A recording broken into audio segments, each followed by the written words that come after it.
শিক্ষক শিক্ষার্থী অভিভাবকদের সমাবেশের সম্মানিত সভাপতি, আমাদের এই অত্র স্কুলের সম্মানিত প্রধান শিক্ষক জনাব মোহাম্মদ শাহ আলম এবং আমাদের মাঝে বিশেষ অতিথি হিসেবে উপস্থিত রয়েছে আমাদের এই অত্র স্কুলের ম্যানেজিং কমিটির সুযোগ্য সভাপতি জনাব লোকমান এবং আমাদের মাঝে উপস্থিত আমাদের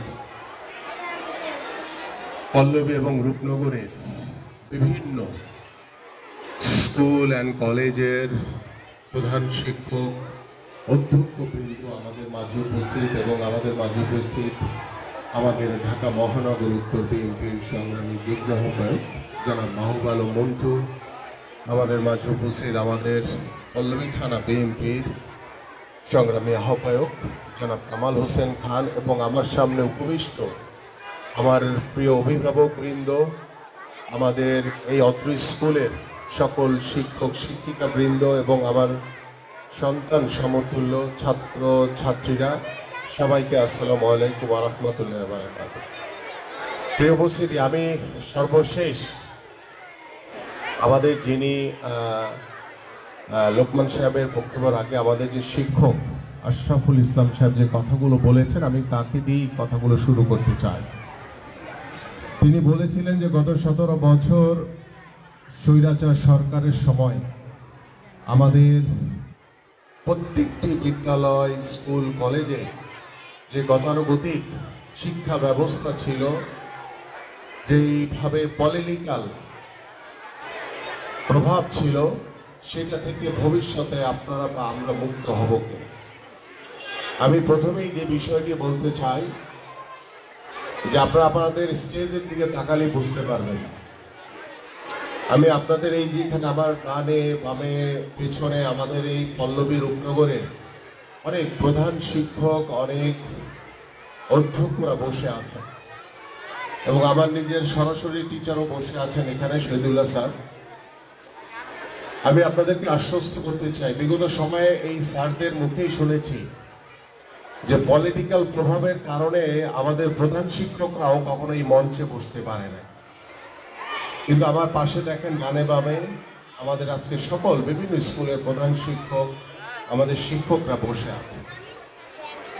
আমি কিন্তু প্রথম দিনই আমি যখন এইখানে এসেছিলাম সেদিনও বলেছি, আজকেও বলি যে ভবিষ্যতে প্রত্যেকটি স্কুল কলেজ তাদের স্বাধীনভাবে তারা চলবে।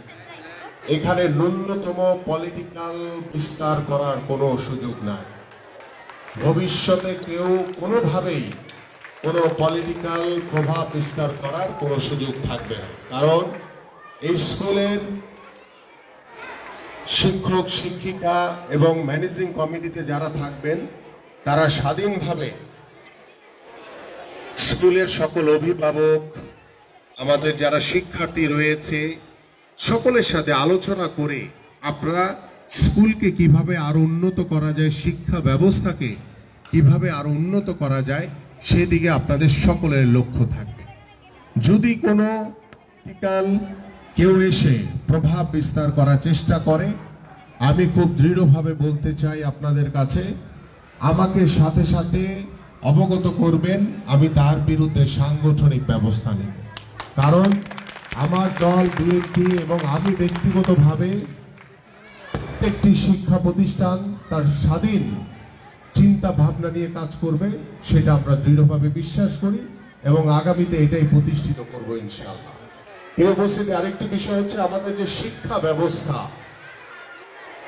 বিগত সময় জানেন আপনারা যে গত 17 বছর ওই স্বৈরাচার সরকার বাংলাদেশের ইতিহাসকে বিকৃত করে আমাদের সন্তানদেরকে শিখিয়েছে, আমাদের অভিভাবকদেরকে ভুল শিক্ষা দিয়েছে।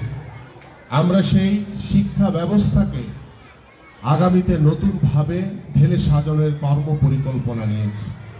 ইতিমধ্যে আমাদের মাননীয় ভারপ্রাপ্ত চেয়ারম্যান জনাব তারেক রহমান আগামী শিক্ষা ব্যবস্থা, শিক্ষক শিক্ষার্থীদের ভিতরে যাতে একটি আন্তরিকতা তৈরি হয়, সেই লক্ষ্য নিয়ে খেলাধুলাকে বাধ্যতামূলক করার মাধ্যমে আমাদের সাংস্কৃতিক জগতের সাংস্কৃতিক মনা সাংস্কৃতিক চর্চার মাধ্যমে আমরা পড়াশোনা, খেলাধুলা এবং সাংস্কৃতিক চর্চার মাধ্যমে একটি আন্তরিকতা, একটি ভ্রাতৃত্ববোধ তৈরি করতে চাই।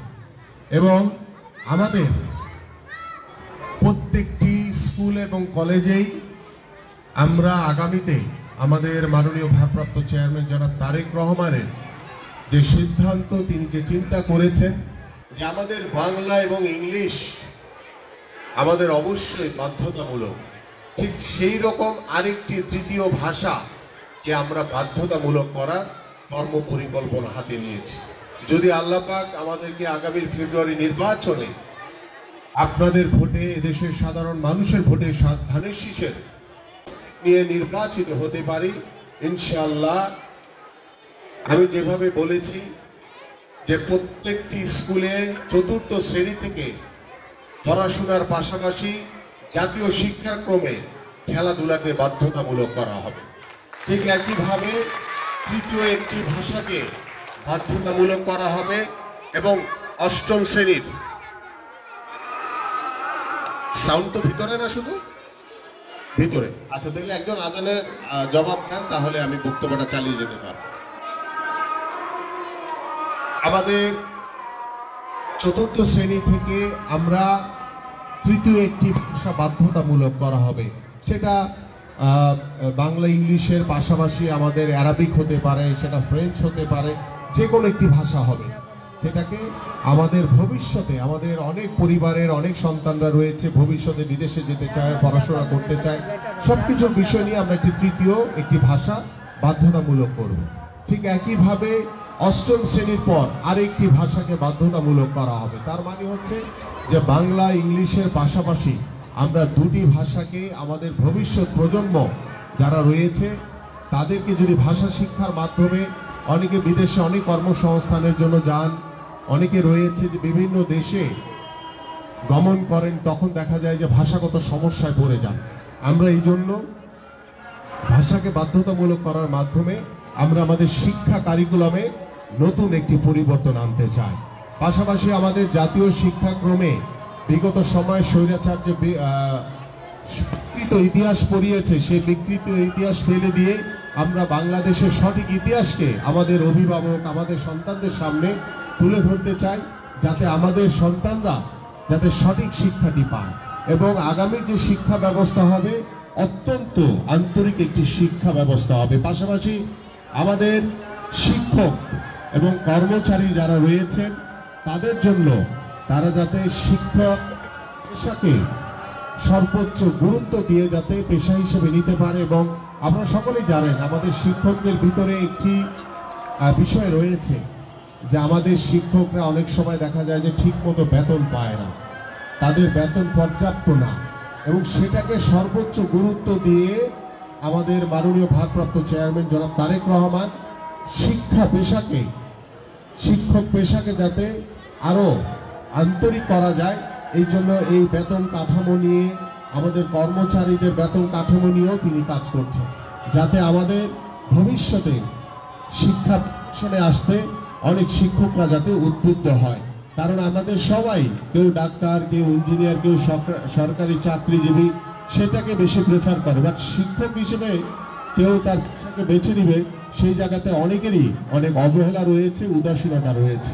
এবং আমরা সেই জায়গা থেকে চিন্তা করি যে আমাদের প্রত্যেকটি শিক্ষক যাতে আন্তরিকতার সহিত আমাদের সন্তানদেরকে পড়াশোনা করাতে পারে, আন্তরিকভাবে, যাতে তারা তাদের পড়াশোনার মানকে বৃদ্ধি করার জন্য আরো সুন্দরভাবে মনোনিবেশ করতে পারে। আমরা সেই কাজগুলো অবশ্যই আমাদের শিক্ষকদের কাছে আশা করব এবং আমাদের সরকারিভাবেও শিক্ষকদের জন্য আমাদের পক্ষ থেকে যা যা করণীয় আছে সেই বিষয়গুলি অবশ্যই আমরা করব ইনশাআল্লাহ।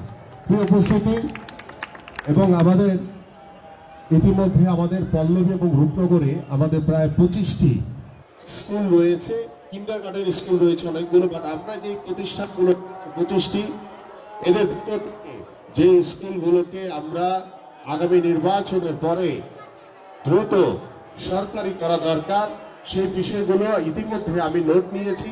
ইনশাআল্লাহ আপনাদের ভোটে, এদেশের সাধারণ মানুষের ভোটে বাংলাদেশ জাতীয়তাবাদী দল বিএনপি যদি ধানের শীষের প্রতীক নিয়ে নির্বাচিত হয়, আপনারা যদি নির্বাচিত করেন, আপনাদের এই আমাদের এই এলাকার, আমার এই নির্বাচনী এলাকার পল্লবী এবং রূপনগর ঢাকা 16 আসনের যতগুলো স্কুলকে আমরা প্রথমেই, এখানে আমাদের সকল প্রধান শিক্ষকরা অনেকেই রয়েছেন আমার পিছনে, সামনে, পাশে, তাদের সাথে পরামর্শ করে যেই যে স্কুলগুলোকে সবার আগে সরকারি করা দরকার সেই স্কুলগুলোকে ইনশাআল্লাহ সরকারিকরণ করা হবে।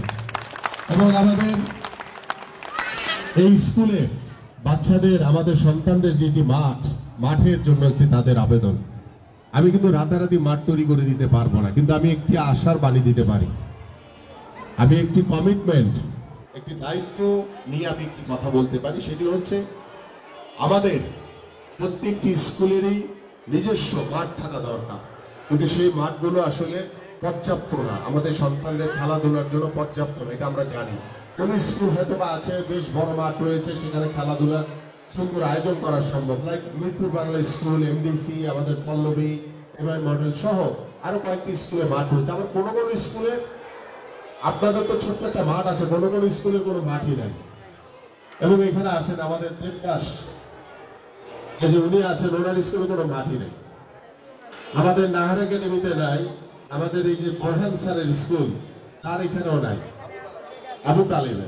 আবু তালেবেও স্মার্ট নাই। তো আমরা যেই জিনিসটা করার চেষ্টা করছি, যে স্কুলের আশেপাশে যদি আমরা কোনো সরকারি জায়গা বা যদি কোনো বেসরকারি জায়গাও থাকে, ভবিষ্যতে আমরা সেটা যদি ক্রয় করে স্কুলের নামে বরাদ্দ দিয়ে সেখানে যদি মাঠটিকে বড় করা যায়, সেই ব্যবস্থা ইনশাল্লাহ আমরা নিতে পারি। এটি এক নাম্বার। দ্বিতীয় হচ্ছে আমাদের যে আগামীর বাংলাদেশের যে ক্রিয়াঙ্গন, আগামীর শিক্ষা ব্যবস্থার যে পরিকল্পনা, সেই পরিকল্পনা অনুযায়ী আমাদের ঢাকা মহানগরীতে প্রায় 100টি ওয়ার্ড রয়েছে। সেই 100টি ওয়ার্ডের ভিতরে আমরা ইতিমধ্যে 100টি ওয়ার্ডের ভিতরে ইতিমধ্যে আমরা সিদ্ধান্ত নিয়েছি যে আল্লাহ পাক যদি আমাদের আগামী নির্বাচনে কবুল করে, ইনশাআল্লাহ আমরা সরকার গঠন করতে পারি, আমাদের প্রত্যেকটি ওয়ার্ডে মিনিমাম 2 থেকে 3 বিঘা সরকারিভাবে একবার করে আমরা সেখানে আমাদের সন্তানদের জন্য খেলার মাঠের ব্যবস্থা করা হবে। এবং সেই খেলার মাঠের চারপাশে আমাদের যারা মারা রয়েছে, যারা মুরব্বিয়ান রয়েছে, তাদের হাঁটার জন্য ওয়াকওয়ে, হাঁটার একটি রাস্তা তৈরি করে দেওয়া হবে, যাতে আমাদের বয়োজ্যেষ্ঠ যারা রয়েছে, যারা সকালে কিংবা বিকালবেলা হাঁটেন, তারা যাতে হাঁটার সেই সুযোগটি পান এবং একটি সুন্দর পরিবেশের মাধ্যমে আমরা সেই কাজগুলো সম্পন্ন করতে চাই। আমাদের আশা করি যে ইনশাআল্লাহ তোমাদের করতে হবে। আমরা ভবিষ্যতে পড়াশোনার পাশাপাশি খেলাধুলাকে সর্বোচ্চ গুরুত্ব দিয়ে আমরা আমাদের সন্তানদেরকে যেভাবে সুস্থভাবে গড়ে তুলতে চাই, ঠিক সেইভাবে আমাদের যে বিভিন্ন এলাকায় যে মাদকের করাল গ্রাসে আমাদের যুব সমাজ, আমাদের সন্তানরা অনৈতিক কর্মকাণ্ডে জড়িয়ে যাচ্ছে, সেই অনৈতিক কর্মকাণ্ড থেকে আমাদের সন্তানদেরকে সেই মাদক মুক্ত করার জন্য খেলার মাঠে আকৃষ্ট করে ইনশাআল্লাহ খেলাধুলার মাধ্যমে আমরা আমাদের প্রত্যেকটি এলাকাকে, আমাদের সারা বাংলাদেশকে আমরা মাদক মুক্ত করতে চাই। এবং এই জন্য আমাদের অভিভাবক যারা রয়েছেন তাদের কাছে আমি আন্তরিকভাবে সহযোগিতা চাই, যে আপনাদের সহযোগিতার মাধ্যমে ইনশাআল্লাহ আমি আমার এই পল্লবী রূপনগরকে, ঢাকা 16 আসনকে আমার এটা ওয়াদা আপনাদের কাছে, এবং আমি 0 টলারেন্স দিয়ে আমি এই এলাকাকে মাদক মুক্ত করবো ইনশাআল্লাহ। আপনারা বেশ কিছু সমস্যার কথা বলেছেন, আমাদের ছাত্র ছাত্রীরা বলেছে, আমাদের অভিভাবকরা বলেছেন, আমাদের একজন অভিভাবক বলেছেন যে পাশের হার অনেক কম। পাশের হার কম, সেদিকে আমি আশা করি যে আমাদের গত বছর যে রেজাল্ট হয়েছে